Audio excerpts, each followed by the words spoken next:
Good morning, students. So, our next topic in multi-threading is synchronization.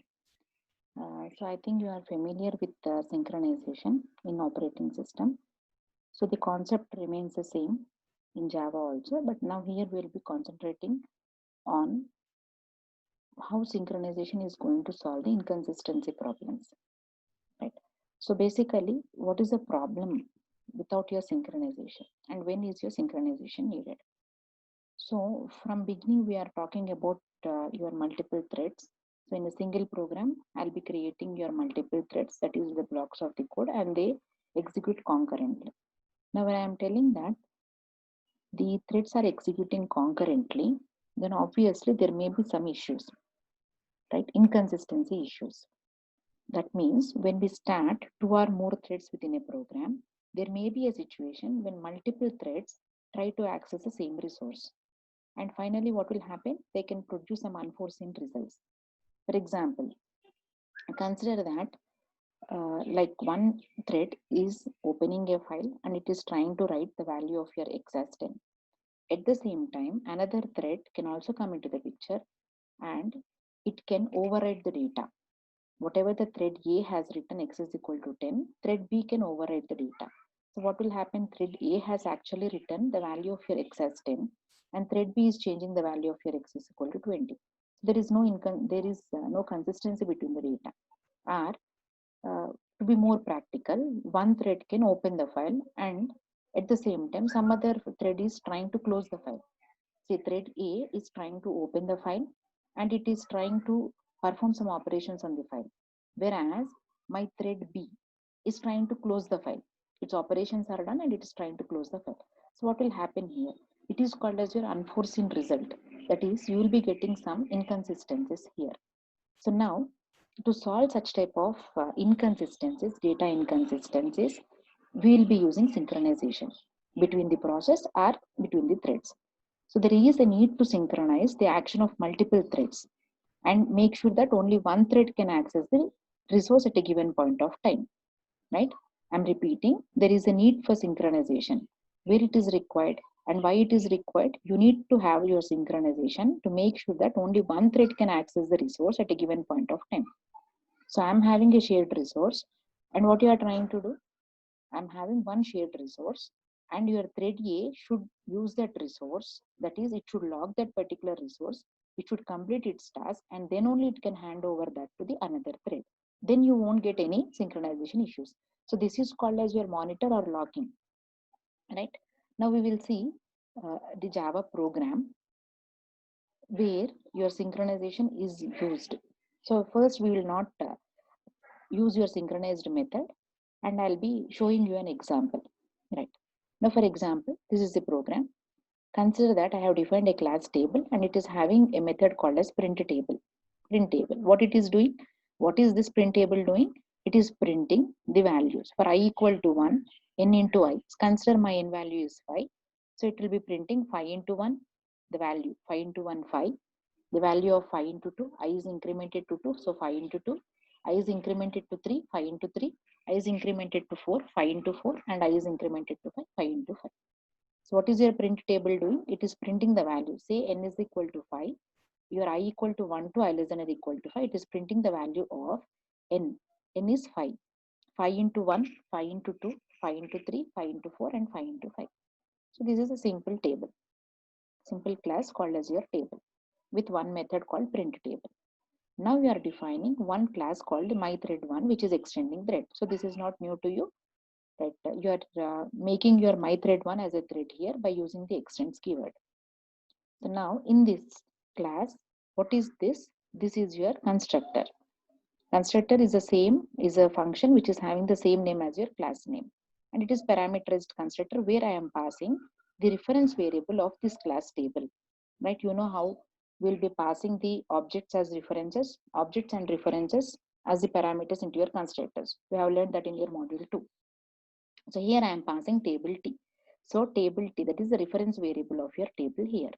So myThread1 is a function which is a constructor and it is taking the argument as a reference variable of your table. And what it is doing, this dot T equal to T. What is your this keyword? This keyword refers to the current object which is being invoked. And where you will be using your this keyword? When my instance variable and the parameters are having the same name. You can see here the parameter is also table T. The name of your or the name of the parameter here is T, and the name of your instance variable is also T here. So whenever you are having the parameter instance variables as well as parameters as same, you will be using your this keyword to differentiate between these two. To differentiate between these two. So this refers to the instance variable and this T refers to your parameter, right? Now we are initializing this dot T equal to T. Now my thread is extending thread, so it will obviously have your run method, which is actually performing some action. What is your run method consist of? The actual action to be executed will be always a part of your run method. So I am writing t dot print table of 5. What are you trying to do? I am calling t dot print table of 5. What is the value you are passing here? 5. So when this statement is executed, your control should transfer ideally to this one print table. And what will be the value of your n? 5. So now it should print you 5 into 1, 5 into 2, 5 into 3, 5 into 4, and 5 into 5. Next, right? So class table is done, and you are having one more my thread one, which is a thread. What is this thread doing? It is having one constructor and it is having the run method, because basically it is your thread. In the run method, what are you trying to do? I am trying to call this print table. And what is the value you are passing here for n? It is 5. Now, second one, I am creating one more thread now, which is my thread 2, right? So this is also extending thread, so it will also have the run method. Now my thread 1 and my thread 2 is almost same. Only thing is you are having different class names here. And again the constructor and this dot t equal to t, similar to this one, similar to this particular method. And next, this time in the run method, I am calling print table of 100. So again, when this statement is executed, where do your control transfer to? It transfers to your print table. And what is the value of your n now? It is 100. So what is the output you expect here? 100 into 1, 100 into 2, 100 into 3, 100 into 4, and 100 into 5. So that value, that is the value 100 into 100, 100 into 2, 200 should be printed on the screen. Right. Now this is done. Now I am having one main method. The class name and the file name is same. The class name and the file name is same. Now in this method, this is your main method. So main method is just simple here. I am creating only one object, for which I am creating the object for this class table. Table is by itself, we didn't extend any thread here, right? Now we will see. This is another type of using your threads. So you have created an instance variable of your table called as your obj. Now what are you trying to pass? I am writing my thread 1. I am creating an instance of my thread 1 t1, and I am writing new my thread 1 of obj. What is obj? Object of your table class. Object of your table class. So when this statement is executed, where does your control transfer to? It transfers to your my thread 1 constructor here. My thread 1 constructor. So what are you trying to do? This obj is also of type table. That is the reason this dot t is equal to t you are writing. What is the parameter here? Parameter is t. What is the parameter you are passing here? Obj. What is the type of your obj? It is table. What is your t? T is also your table. Because you are having the name instance variable name as well as parameter name as same, you have used your this keyword. So what are you trying to do? I am trying to initialize your obj dot t is equal to this particular t. That is this t. The instance variable t is equal to your obj. Similarly, I'm calling again my thread 2 t2 equal to new my thread 2 of obj. Again, what are you doing? Obj is your table. Only one object you are creating. Observe here, we are trying to learn about your synchronization, right? So t2 I am creating an object of your my thread 2 and I am passing again obj. So where does your control transfer? When this statement is executed, where does your control transfer to? It transfers to the constructor over here. Now again table t is equal to your obj because you are passing your obj, and this table dot t is equal to whatever the obj you are passing. Right. Now I am calling t1 dot start and t2 dot start. So how many threads existed here? Again, you are having main. By default, it is a thread, and apart from that, you are having t1 as well as t2. That is my thread 1 and my thread 2 respectively. So once your t1 dot start is called, what does it do? It will invoke the run method of your t1. What is the run method of your t1? It is calling t dot print table of 5. So where does your control transfer now? It transfers to here, and it should print 5 into 1, 5 into 2, 5 into 3, 5 into 4, and 5 into 5. Now consider that again the control transfers to your main thread. Then the invoking statement will be t2 dot start. What What will happen once you call this particular function t2.start? Your t2.run method is invoked and your t.print table of 100 will be executed. Now again, where does the control transfer here? Print table, this time 100, 100 into 1, 100 into 2, 100 into 3, 100 into 4 and 100 into 5, right? Now I'm repeating. You are creating an object of your table and you are passing that to your T1 as well as T2. And you are starting your T1 start and T2.start. That is two threads you are starting parallelly.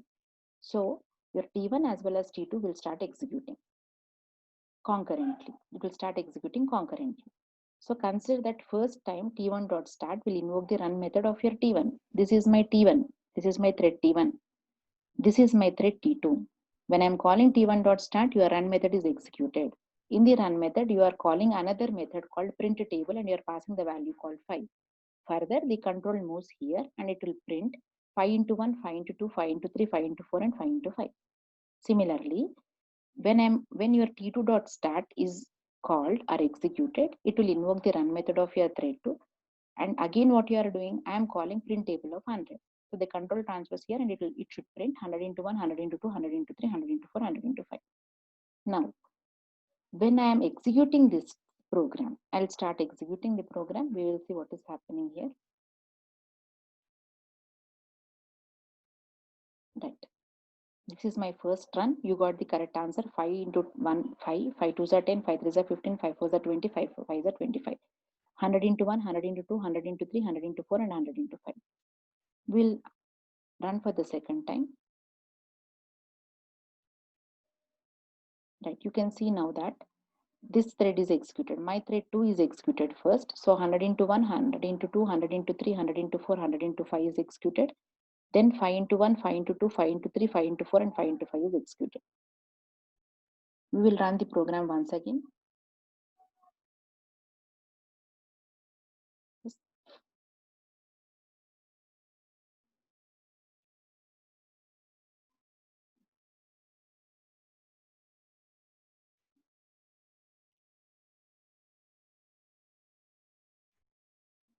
Right, now you can see. See, for the continuous 3 to 4 times of different runs, you are getting the answer like it is synchronized. But keep executing. Now you can see this result. What is happening here? 5 into 1 is executed. Remember, 5 into 1, 5 into 2, 5 into 3, 5 into 4, and 5 into 5 is for your thread, first thread. 100 into 1, 100 into 2, 100 into 3, 100 into 4, and 100 into 5 is for your second thread, right? Now, what is happening here? 5 into 1 is executed, 5 into 2 is executed, 5 into 3 is executed. Then the control jump to your second thread. Second thread is executed now. 100 into 1, 100 into 2, 100 into 3, 100 into 4 is executed, right? Now, again, what is happening? This is concurrent execution. So now the control jumps to your thread 1, wherever it has left. Now, 5 into 1, 5 into 2, 5 into 3 is already printed. So what are the remaining ones? 5 into 4 and 5 into 5. So 5 into 4, 20 is printed. 5 into 5, 25 is printed. Now, it has left even your thread 2 also, because thread 2 is also not executed completely. So now thread 2 will be executed. What was only left out here? 100 into 5, which is 500. See, keep executing, you'll be getting different result. We have seen this for the couple of examples also previously, right? Now you can see that there is no synchronization. Actually, if there was synchronization, I need to get 5 into 1, 5 into 2, 5 into 3, 5 into 4, 5 into 5, followed by 100 into 1, 100 into 2, 100 into 3, 100 into 4, and 100 into 5. If there was synchronization, right? Now you can observe here that it has executed thrice. Thread B has executed 4 times, and again the execution of your thread 1 is done, and then the execution of thread 2 is done. We will see one more run.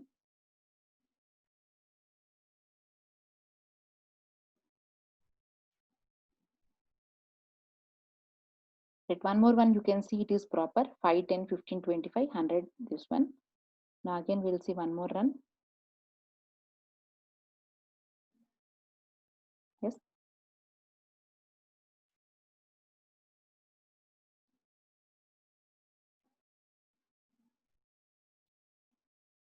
Just keep executing this.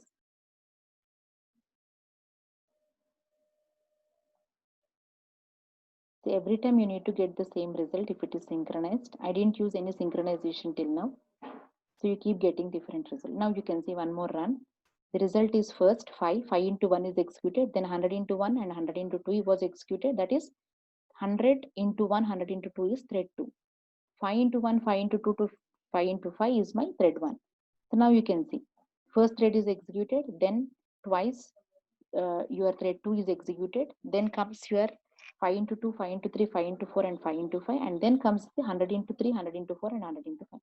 So you can see that there is no consistency. If there was consistency for each and every run, you need to get the correct answer 5, 10, 15, 20, 25, then followed by 100, 200, 300, 400 and 500, right? So now what is actually happening here? What is actually happening here? See, there is one resource called as your print table, which is a common resource shared by thread 1 and thread 2. There is a common resource called print table, which is a function here. So we'll name it as your resource. So now this particular resource is commonly used by thread 1 and thread 2. So what is happening here? Thread 1 is using your print table, and in between, because of concurrent programming, your thread 2 is also taking the control. It is executing partly. Again, your thread 1 is executing this partly, and again your thread 2 is taking over. So you can see that concurrent execution of the program is done. So it is not manipulating much, but because it is not manipulating much because it is different. That is, it is independent. My n value is independent, and n into 1, what I want to print for thread 1 and what I want to print for your thread 2 is actually different here. It is printing 5 into 1 to 5 into 5. Your thread 2 is printing 100 into 1 to 100 into 5. So actually speaking, there is no manipulation of the data involved here in this example. But what is happening, print table is a resource which is commonly shared by my thread 1 and my thread 2, and they both are performing the operations parallelly. So in this case, there may be some data inconsistencies if it is sharing even the same name also, because it is sharing your print table, which is a common resource. The purpose of writing this statement, the statement what you have written is here is different. But if it consider that if it is manipulating also, my thread 1 is manipulating some value and your thread 2 is reading that value. Thread 2 will manipulate the value, again thread 1 will read the value, and such results into your data inconsistency, right? You can see this is not, this is your inconsistent data. Partly it is executed and partly this is executing, and the control switch ons are floats between these two threads. Now what we will do is we will attach the word called keyword. This is called keyword synchronized. Sorry.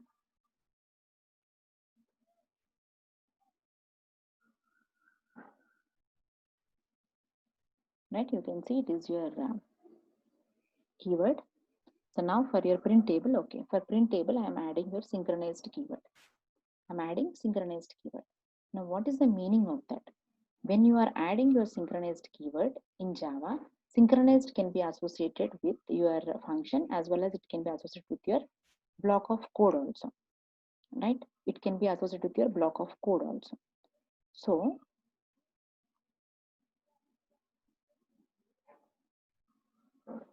So what do you mean by synchronized method in Java? Right? Synchronized method is used to lock an object for any shared resource. What is the shared resource we have seen here? Print table is a shared resource. So when I am making the method print table as synchronized, that means that it is basically used to lock an object for any shared resource. That is, when a thread invokes a synchronized method, it automatically acquires the lock for that object. It automatically acquires the lock for that particular object. So suppose consider my thread 1 object is trying to access the synchronized method print table, it will acquire a lock. So till it actually releases the lock, another thread can't take upon this particular synchronized method, right? So when a thread invokes a synchronized method, it automatically acquires a lock for that object and releases it when the thread completes its task. So now what is happening? See, the example here we have seen is my thread 1 is operating on this particular print table, and again your thread 2 comes into the picture. It will take hold of your print table, it will execute for some span of time, and again it keeps floating between thread 1 and thread 2. But when I am preceding this with your synchronized keyword, that means when my thread 1 is trying to get the access for print table, which is the resource, it is actually acquiring the lock for this. So when it is locked, another thread can't come and cannot interfere or cannot share this particular print table. So what will happen here? When thread 1 is first trying to access your print table, because the method is synchronized, it will acquire the lock. So it will execute, thread 1 will execute till its whole, till the complete task is done, and then only it releases the lock. Once its task is done, automatically the lock is released. Then now your thread 2 comes into the picture, and because again the method is synchronized, it will acquire the lock and it will complete its complete execution, and then only it will release the lock, right? So where is your, what is the meaning of your synchronized keyword is, whenever I am using the synchronized method in Java, your thread object which is operating on this particular resource called as your method, which is print table, will basically acquire a lock. So when it is acquiring a lock, it is like another thread cannot use this particular resource. So once thread 1 acquires the lock, thread 2 cannot interfere in this at all. So thread 1 acquires the lock, it completes its task, and then it releases the lock. Then again thread 2 also will acquire the lock, then it completes its task, then it will release the lock. So this is the advantage of your synchronized keyword. So why are you using your synchronized keyword? To get the consistent result. Now I'll be running this program. We will see for the different runs now. Right. See the first run 5, 10, 15, 20, 25. That is thread 1 has acquired the lock. Thread 1 has acquired the lock. It has completed its execution to the full, and then it releases the lock and it gives to the thread 2. Now thread 2 is executing completely. Right now, see this was the case even without synchronized also. Here and there for some pass, for some runs you got the same answer. But for some 3 to 4 times of the run, you can observe that you could have observed that the answer is not consistent. Now we will keep running. Right. Again, the result is same. You run for another time. Right. This time thread 2 has, this can be done. This can be done. Thread 2 has acquired the lock. It has executed to its whole, and then it hand over to your thread 1, and thread 1 got the, and thread 1 again it executed to the full. That is 5 into 1 to 5 into 5. Now again you run the program. Right. Now again 5, 10, 15, 20, 25, 100 to. Once again run the program.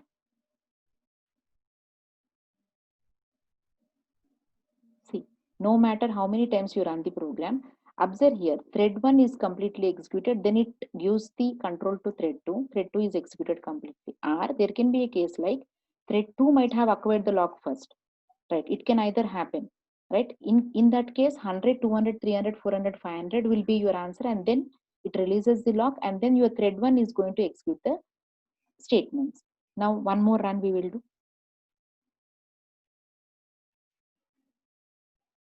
Right, you can see here, right? Irrespective of any number of runs you create, earlier you can have observed that without synchronization, it was like 5, 10, and then 100, 200, 300, and again 15, 20, 25, and again 400 and 500 in the next one. So this is the synchronization. So I'll be repeating. Earlier we have removed your synchronized keyword. You are having two threads which are operating on the common resource called as your print table. So thread 1 will use the resource print table for some part of the time, and again some span of the time, and again thread 2 takes over and it executes the print table for some span of the time, and again your control will transfer, or it keeps floating between your thread 1 and thread 2. That is the reason part of your thread 1 is executed, which will result 5 into 1, 5 into 2, and then you are getting your 100 into 1, 100 into 2, and then the control again jumps to your thread 1, and the remaining part will be executed, and so on, because of concurrent execution. But because of concurrent execution, definitely there will be data inconsistency. You will be getting inconsistent results. That is the reason you will be using synchronized keyword in your Java. Synchronized is usually associated with your methods, or there can be a block of your synchronized also, right?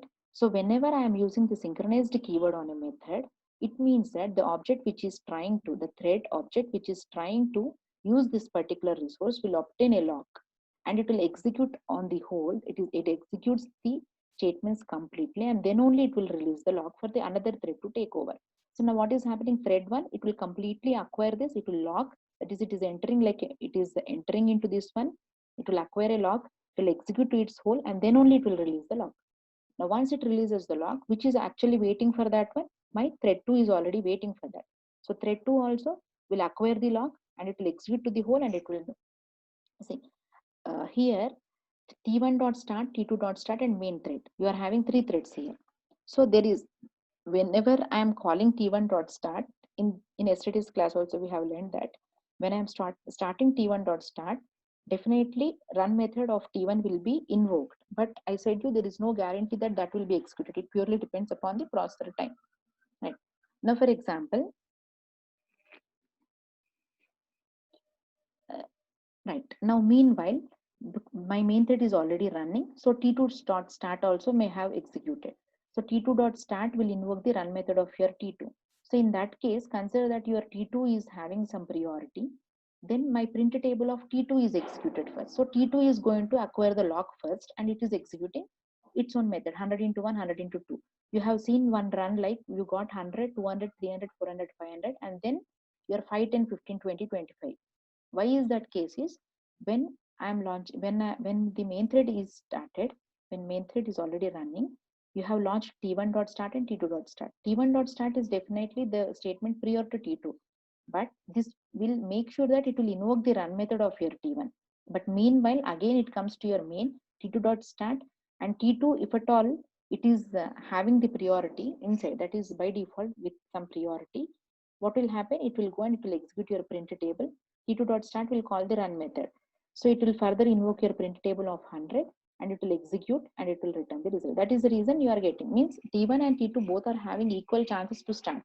But once it starts, it will acquire the lock on your resource called as your print table. It will acquire the lock, it will execute to its whole, and then it will release the lock to the another thread to take over. So this is the use of your synchronized keyword in Java.